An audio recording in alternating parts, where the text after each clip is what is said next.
Welcome to the Well-Equipped Kitchen and In Joe's Kitchen, episode number 2 of our Trio of Lamb series. And today we're going to look at equipment for making stocks, doing braises, and doing stews. I have a set of equipment in front of me. First of all, making stocks. This is what I have for my stock pots. They're heavy aluminum. They're made by Wherever. They are old, but they function. They're solid aluminum and heavy. This is what we mean when we say a heavy pot. This is heavy all over. It's the same thickness as it is on the bottom as it is on the sides. I also have a slightly smaller one, and for storage they fit inside of each other in the closet, so it makes it really easy to work with. And also for making stock, the other tool you're going to want is this, which is a 2-handled aluminum roasting pan. This is the French style one. When you make dark brown stocks, like brown duck stock, brown chicken stock, brown veal stock, brown beef stock, brown lamb stock, this is what you want. This is a 2-handled roaster. This can work on the stove as well as in the oven. What's great about this is it allows you to roast bones and caramelize mirepoix in the same container. Next, for making stocks, we got to talk about one other thing, and that's the bouquet garni and sachet d'épices. What those are is it's giving flavor to whatever kind of stock or broth that you're making. And the real common way to go is to use cheesecloth like I have here and tie it with string, or just tie the cheesecloth itself. But it's often tied with the string, and then it can be tied to the edge of the pot. But I have a couple old school pieces here. This is a rare one right here. This is a bouquet garni ball. This one's made by Tournis in France. It's aluminum. You open it up, you put your ingredients inside, whether it's your bouquet garni or sachet ingredients inside, and then you seal it up. It seals up like so. It's a little loose because this is an older piece. And then you just lower it in the pot. Slightly smaller than that, I have this, which is a spice ball. And both of these, think of these as just an oversized tea ball. It's doing the same thing. This is a real easy one here to use. I've had this for many years now. When I made the broth for pho a few years back, I made the stock in here. And that broth takes about 8 hours to prepare. But during that time, you're extracting all the flavor and you're cooking the brisket that ends up in the pho. And this one can also go in the pot and can be hung on the side because of the hook. This one, it doesn't have a hook on the side, but it can be just laying over the side if need be, or even locked like this if you so desire.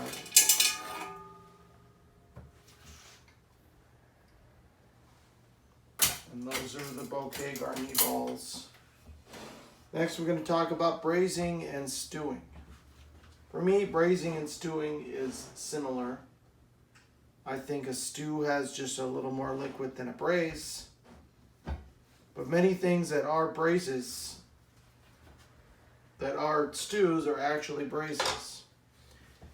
And this is the most common tool for doing braising and stewing, enameled cast iron. This is a Le Creuset Cocotte. This is one of my favorite pieces. This is great because you can serve directly in this container. This also works great in the oven, so it can be started on the stove and then done in the oven. Another great way for doing braising is this two-handled roasting pan. It can be covered with aluminum foil, and you can braise in the oven or on the stove. Great for braising of chicken, like doing a coq au vin, and here it's very easy, and then you just strain the sauce into a saucepan at the end to finish it with beurre Meunier. I'll move this out of the way. The other items for braising is you can use a saute pan, and I have two of them here. This is just a standard saute pan, deeper than some of the others like the All-Clad. This is a commercial branded aluminum saucepan. And this is a really deep saute pan. This one works very well for braising. It's heavy on all. This is also heavy, and this is got an aluminum disc on the bottom, and it's stainless on the inside, so this works really well also for braising. And it needs to be, when you're doing braising, the item needs to be heavy. I'm going to show you one other piece here that can also be used for braising, which is this smaller pot here. This also works well in the oven. You just have to be careful with this one because this one has a tin lining on the inside. So you're not going to want to do your browning inside this pot, but you can do your braise in this pot. You don't see a standard Dutch oven here. I don't own one personally, but a standard Dutch oven, whether it's one made by All-Clad or whether it's made cast iron and made by Lodge, they're wonderful pieces to have.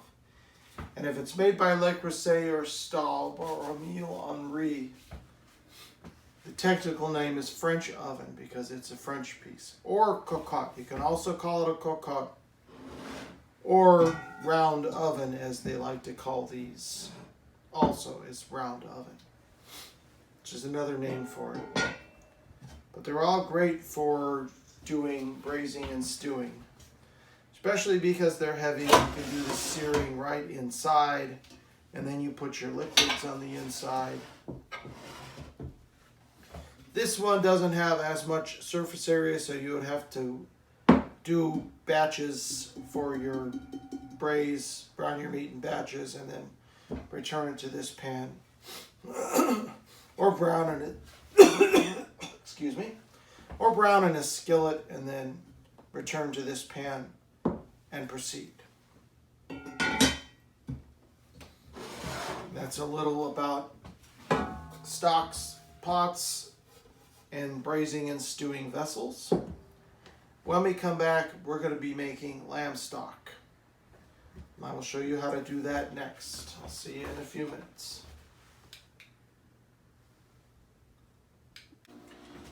Welcome back to the well-equipped kitchen and in Joe's kitchen, and we're making lamb stock.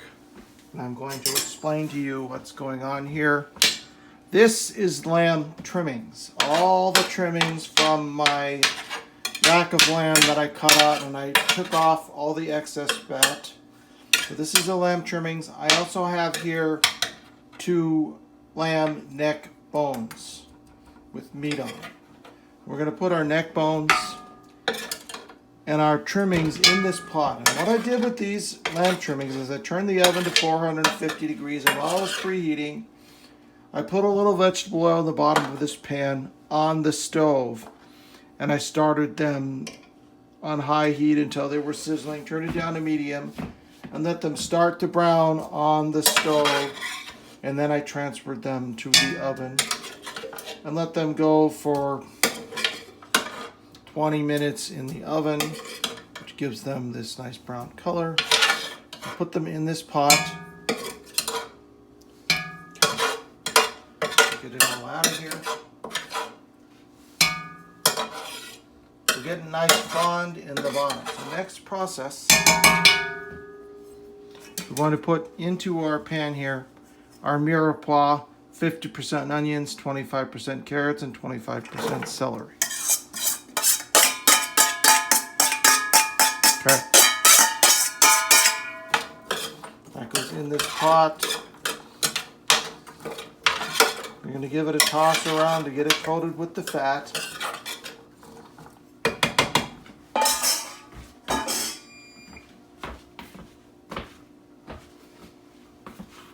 Now we're going to slide this into the oven,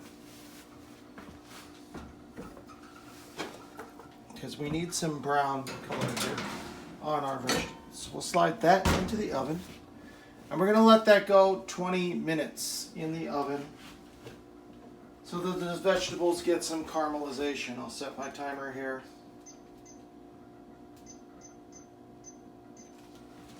And in 20 minutes, we're going to set up the pot for the stock.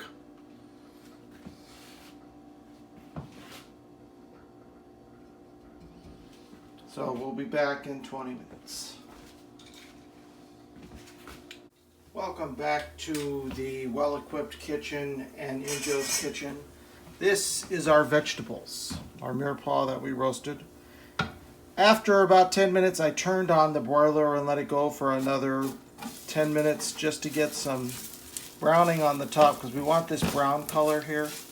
And as you see, we got nice fond in the bottom here.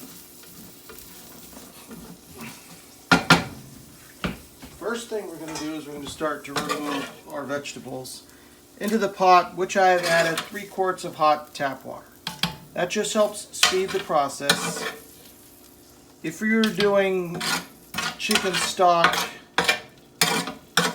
you can do it the same way, starting with the hot water. Just speeds the process.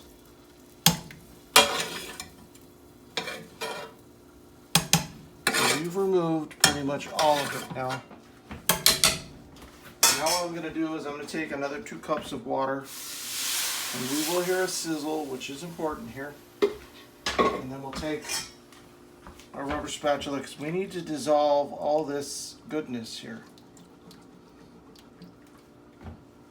And I'm going to turn on my front burner here so we can just work this out here. This is an important step, is to dissolve all the caramelized juices. The fond, which is the glacé. The deglazing step is very important. For sauces, you would deglaze with wine or stock, or utilize brandy, like in the when you're making the pepper steak, which has a brandy based sauce flavor with brandy. So you just want to continue. Doesn't take much time. And then we'll just use some pot holders to pour this into our pot there. And then we'll add the last 3 ingredients, last 3 sets of ingredients. Okay.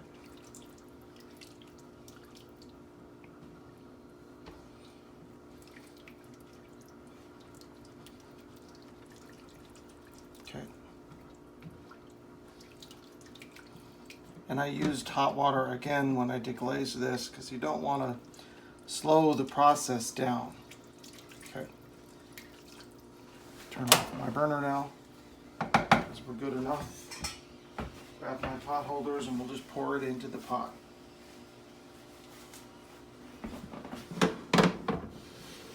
Slide our pot forward. We'll just pour it in. Get it all in there. Excellent. I'm just going to throw this in the oven and get it out of the way for now. We'll clean it later for space.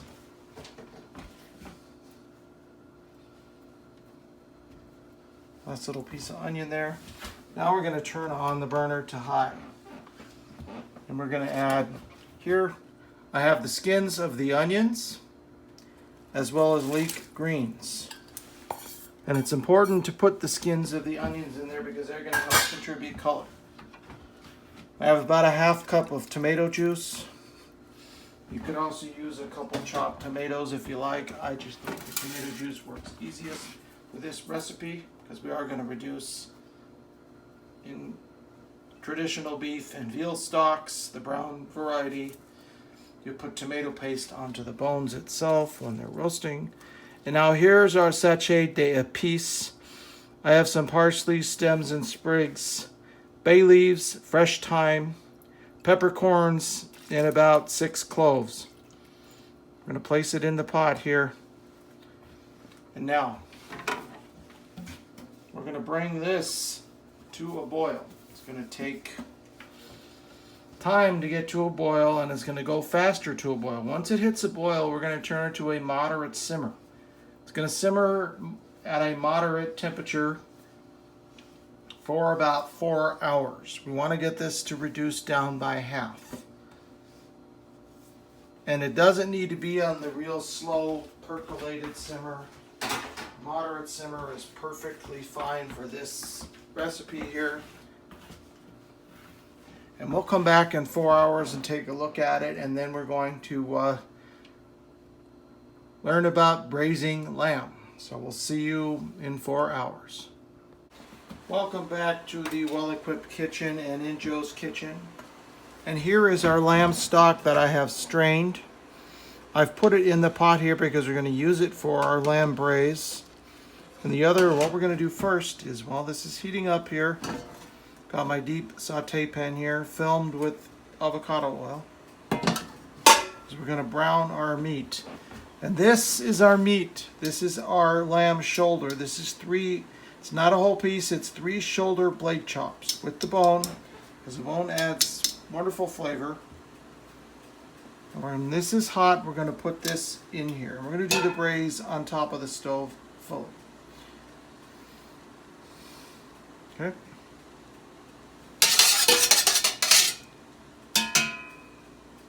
And I have tied the chops together so it'll braise as one piece here. And I just seasoned it with salt.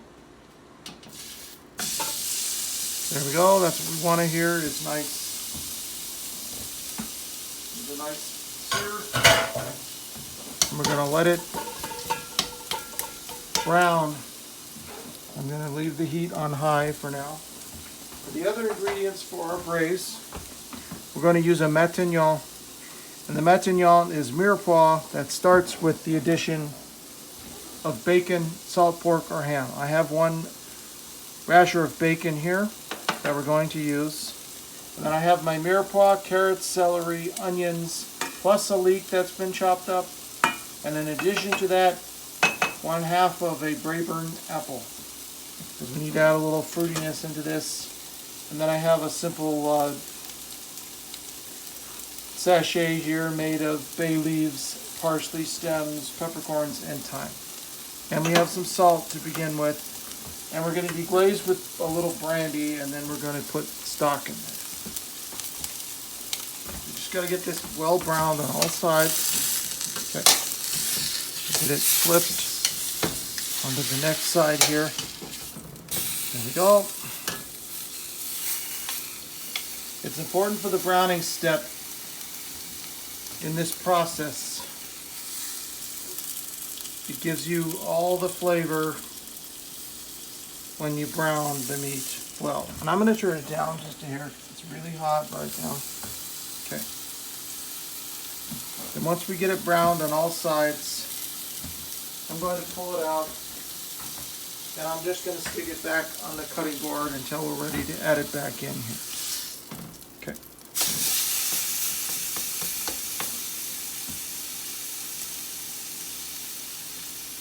You could technically braise these without putting these on strings, but for me personally, I like to have it in one whole piece so that it braises like a whole piece of meat, and it will be easier to deal with at the end of the process. Okay. Now we'll put it on the top side here, and then I'm going to flip it on the end as well.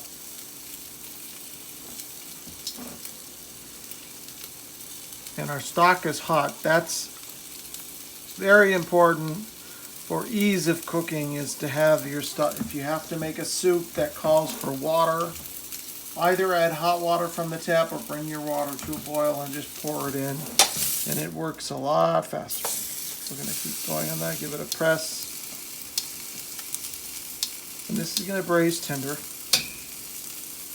and be our braised lamb component of our trio of lamb.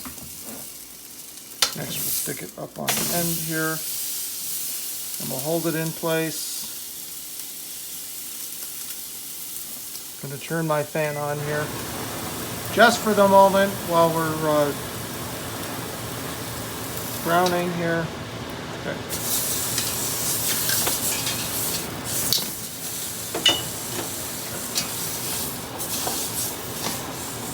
Just get a grasp on it here. I'll get it up on this other end here.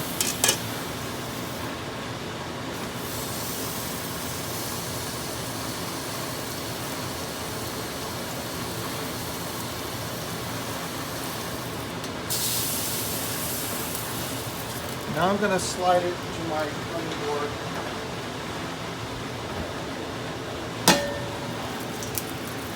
And to this, I'm going to add our bacon. And I turn the heat down all the way to low, because what we want to do here, turn the fan off here. Now what we want to do is render out our bacon. It's important that the bacon is fully rendered before we continue on in the recipe. This adds an extra little bit of flavor. If you can't eat pork, then you can leave this out of this recipe. If you wanted to use a little ham here or salt pork, that would be fine too. Or if you're Italian and you had some pancetta lying around, that would work as well too.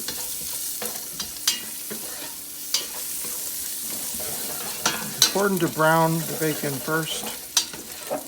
We're generating some nice fond in this pot. And I'm going to grab the kitchen lighter and have it handy so that we can use it when we deglaze with brandy, which we're going to pull it off the heat when I do the brandy.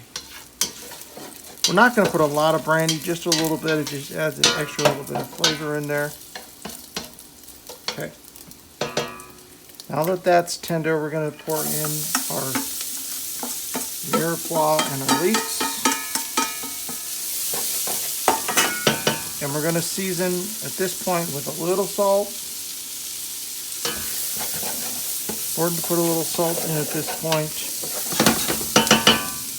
I'm also at this point going to add a little more vegetable oil to augment the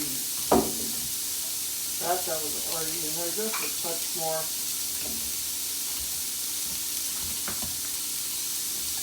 Another teaspoon and a half would be fine.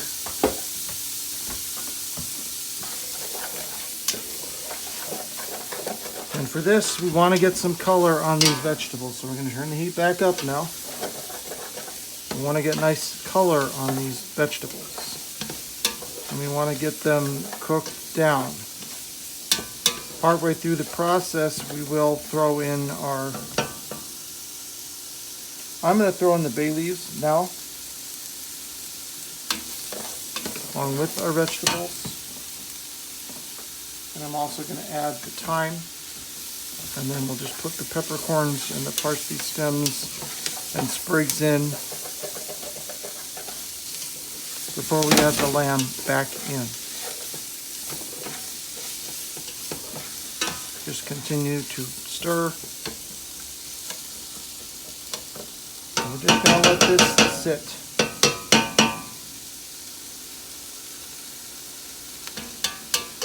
It's all evened out on the bottom. You want to get some good color on these vegetables. That's important. Generating flavor in the pot and fond on the bottom. The fond is a very important part of cooking. If you just put the vegetables in and you don't cook them, then they're going to have a raw taste. If you just sweat them out and don't get any color on them, you're going to have a pretty white product at the end. That won't have as much flavor. And all the stuff that was on the bottom gets taken up by the vegetables, but they will develop their own fond.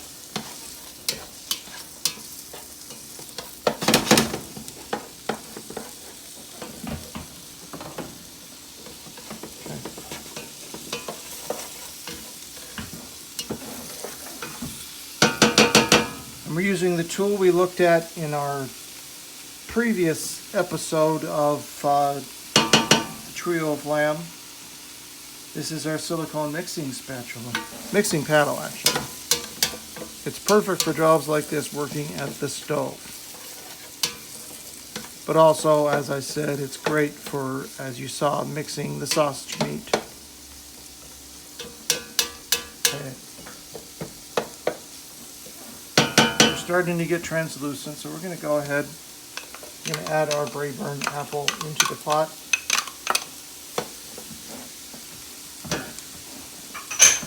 Point, continue to stir. Now we want to let this cook way down before we proceed. So we're going to come back in 10 minutes and we'll take a look at this in 10 minutes and we'll probably be able to add the cognac, the brandy and flambe. See you in 10 minutes. Welcome back. It has been about 8 minutes or so. And we are as caramelized as we need to be for this recipe here. Now I'm going to turn it up to high. No, I'm going to turn this one up to high. I'm going to pull it off the heat. And get my kitchen lighter ready. Because we're going to do the flambe step. Now I'm going to pull this out here so you can see the flambe step. Okay, you can smell it.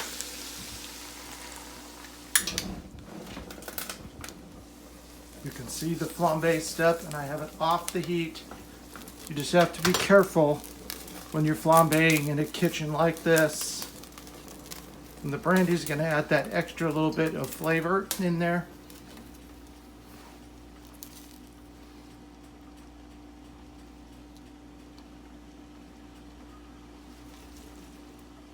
Okay.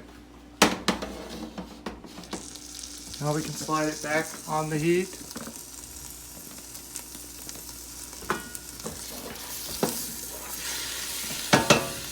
I'm going to start to ladle in stock.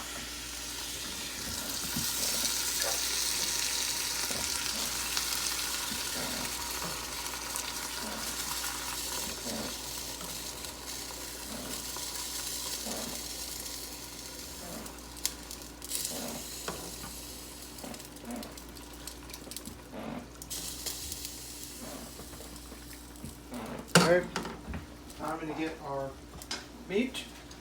We're going to slide our meat back in the pot, like so. We're going to add our bouquet garni sachet ingredients here. Okay. I'm going to ladle in more stock.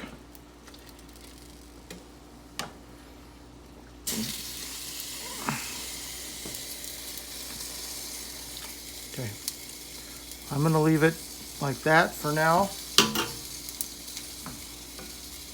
So now we're going to do one final step here.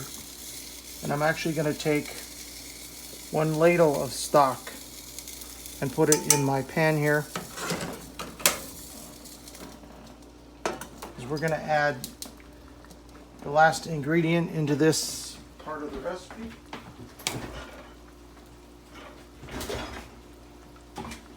We're going to put some veal demi-glace in here.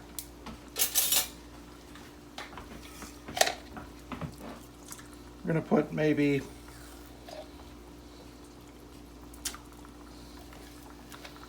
I'm going to put about probably a cup, a good cup of veal demi should be fine in this recipe.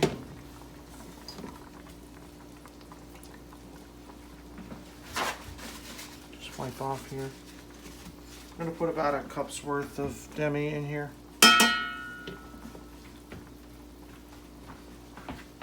I'll just grab a whisk.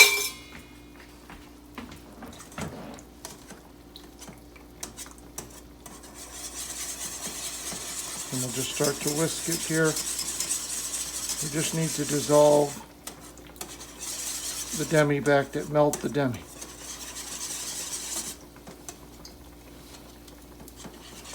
You can check out the first episode of The Well-Equipped Kitchen and you will see how to make this beautiful demi here. I'm going to turn this down to low.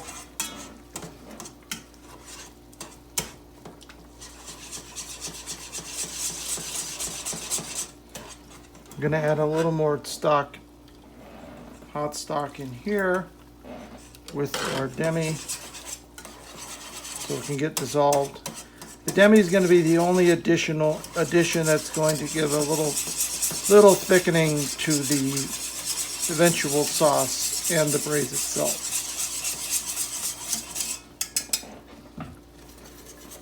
And we'll go ahead and add that, and it's going to enrich it as well.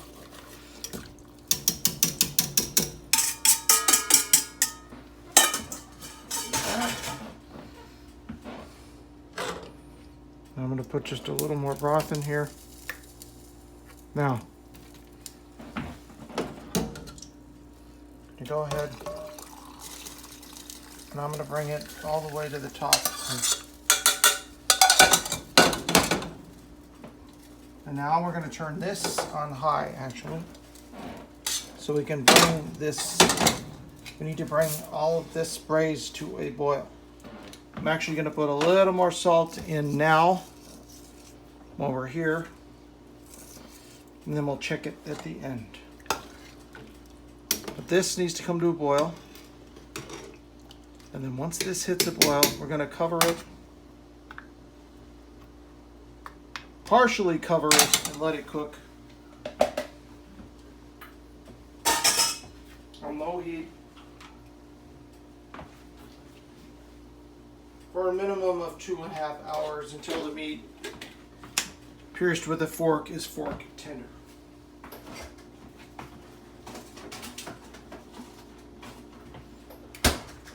That's what we're now just waiting on the meat to come back to the boil. This could also be done in the oven. If you had a cast iron, enameled cast iron French oven, you could do it there too. And then just slide this into the oven. I'm going to flip the meat over so that it's just evenly coated. And the meat is just, it's barely covered. And we will adjust it, move the meat a couple of times, and the meat's going to shrink as it cooks.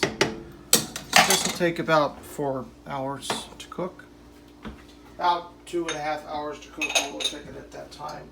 If it needs longer, we will check it before the 2.5 hour mark, just on the chance that it takes less time, but we will show it to you at the end of the process.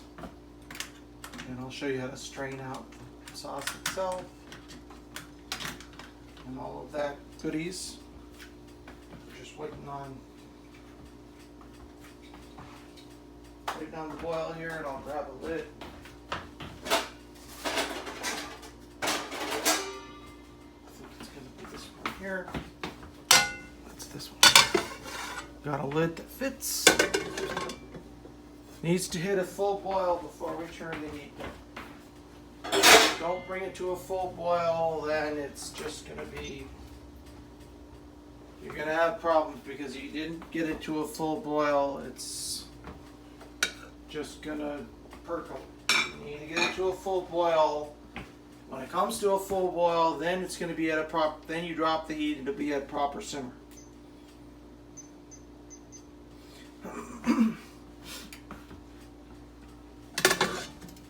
That's an important step here in this process, because if you don't do it right,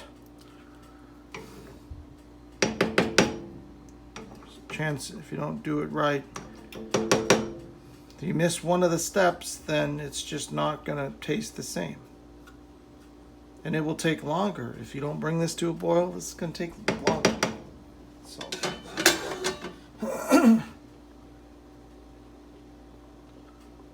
I'm seeing nice boils, so that's what we want to see.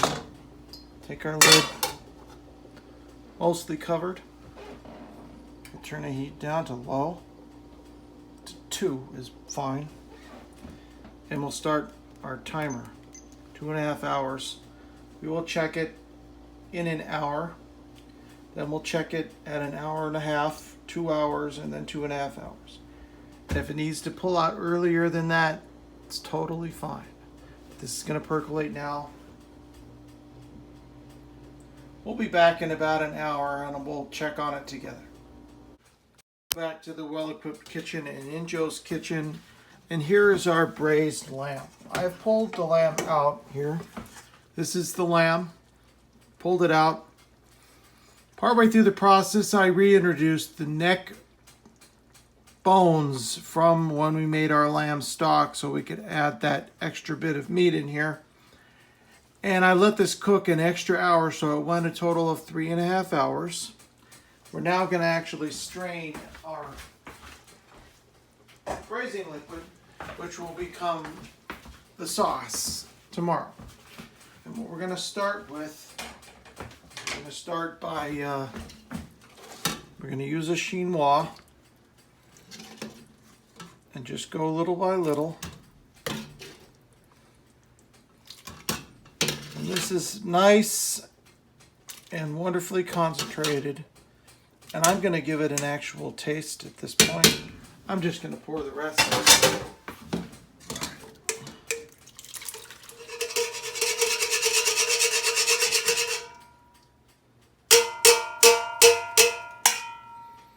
It's lovely stuff. Grab our tool here and then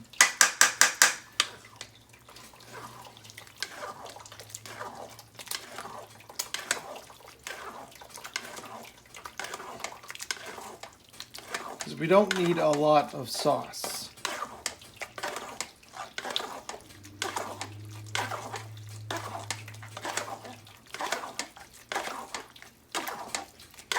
Okay. Goal is here is to press all the liquid out.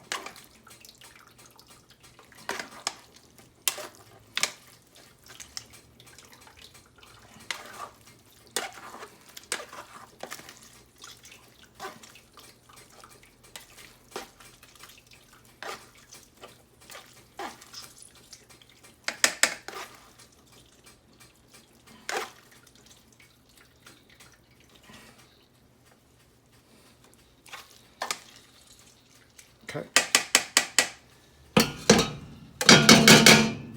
All right. Get a tasting spoon here. I'm gonna taste it.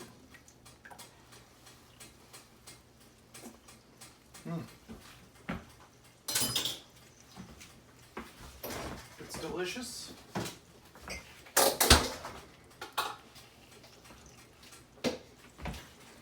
I'm going to add some more to this. I'm going to add about another cup of demi to this to enrich it one final time here.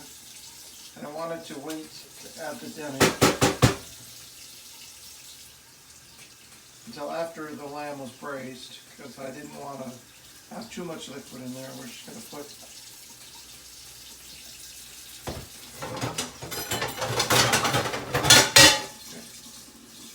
the whisk. I'm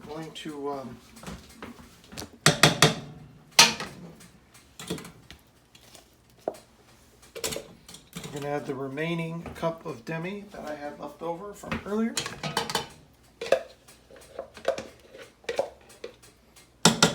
Okay.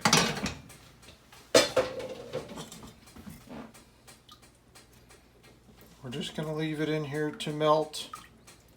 And when this is cooled, this will be saved for tomorrow.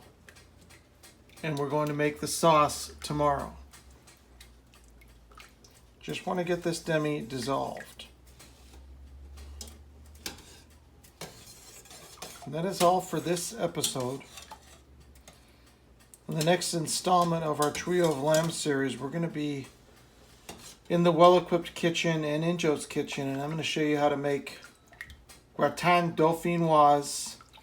And we're going to look at roasting pans, baking pans, and decipher it all for you on what to choose, depending on what you like to cook. So until next time, I'll see you soon.